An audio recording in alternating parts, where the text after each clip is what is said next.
Hello and welcome back to 7th Circle Gaming. Well, it's a new year, so we get a new video. We do hope that everyone had or is having a lovely holiday season. That said, let's get started with today's video, which is going to be an analysis of the game Sea Power Naval Combat in the Missile Age.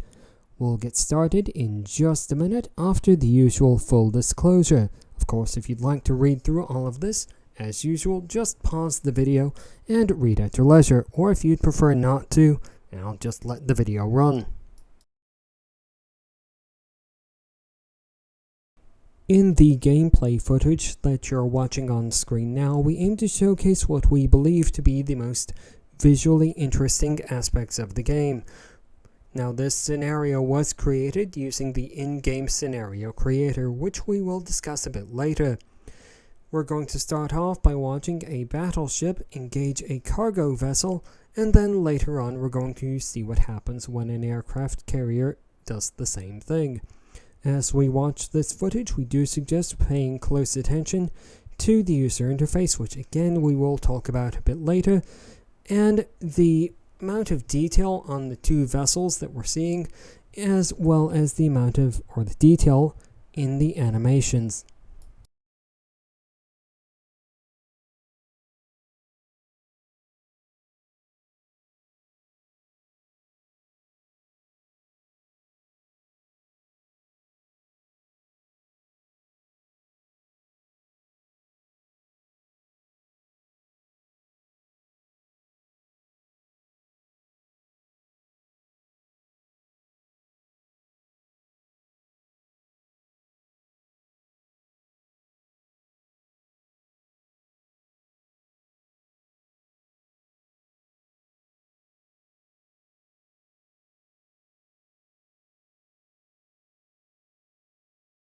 That's all for the gameplay footage, so now then let's talk briefly about the user interface, starting with the top left hand corner of the screen.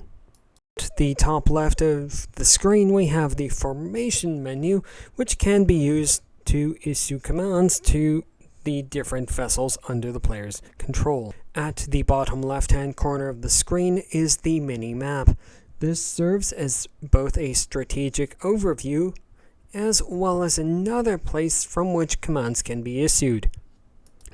At the bottom right-hand corner of the screen is a context-sensitive menu. Depending on which vessel has been selected, the player may have additional menu items here. However, by default, it includes only the icons shown above. At the top right-hand corner of the screen is what we are going to call the time control menu. From here, players can select the rate at which time passes in the game. This includes either pausing time, slowing time to a crawl, or speeding up time to a maximum of 20 times. Before we move on to our first proper chapter, let's take a look at the scenario creator that we used to create the encounter that we saw earlier.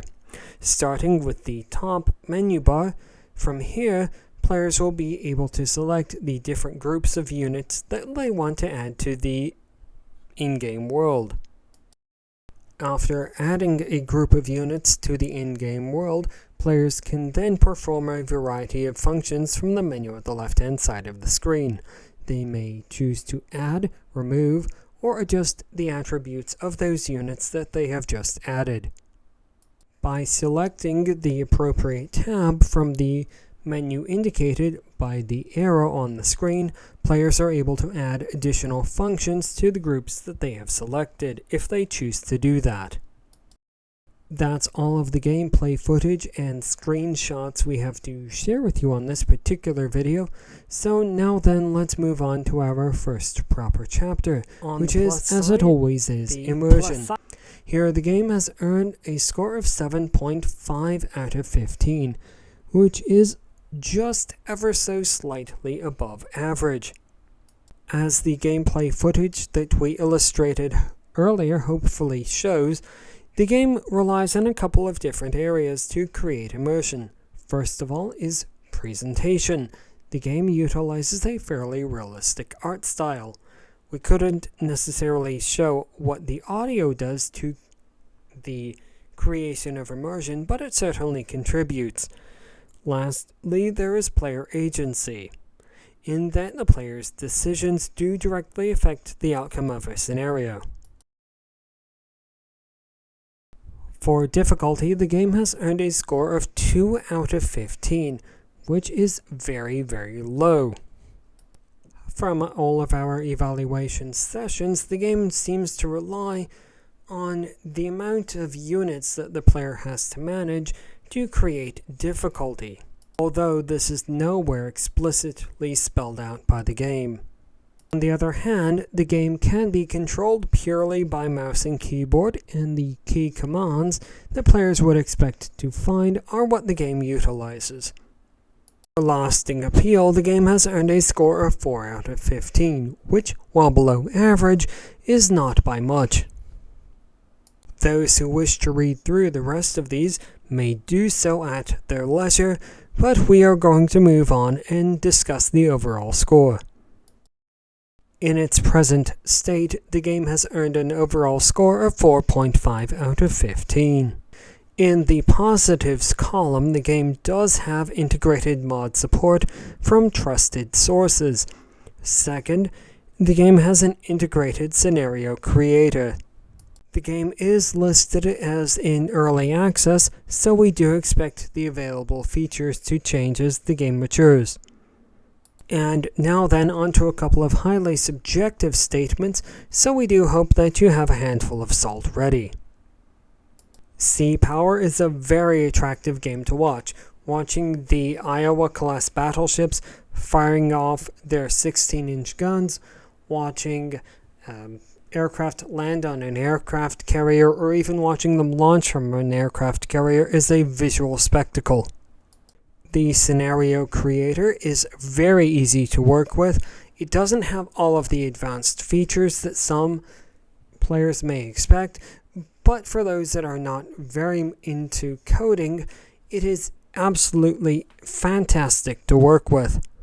The game is also lower cost than similar products in this genre.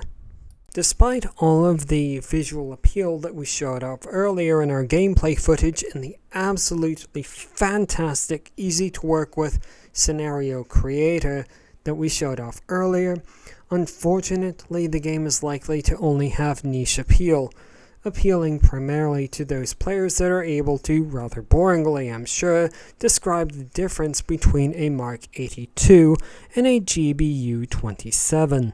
And on one final highly subjective note, we did nominate this as our Game of the Year for the year 2024 in the Steam Awards. Congratulations everyone who watched all the way to the end of the video. We do look forward to creating a lot more videos for you in the year 2025. If you've played Sea Power, Naval Combat in the Missile Age, do go ahead and leave your opinions in the comments section below. We'd love to hear them. If you do have a request for an additional game, leave those in the comments section as well, and we will get to them as soon as we can. Thank you very much for watching, and have a lovely 2025.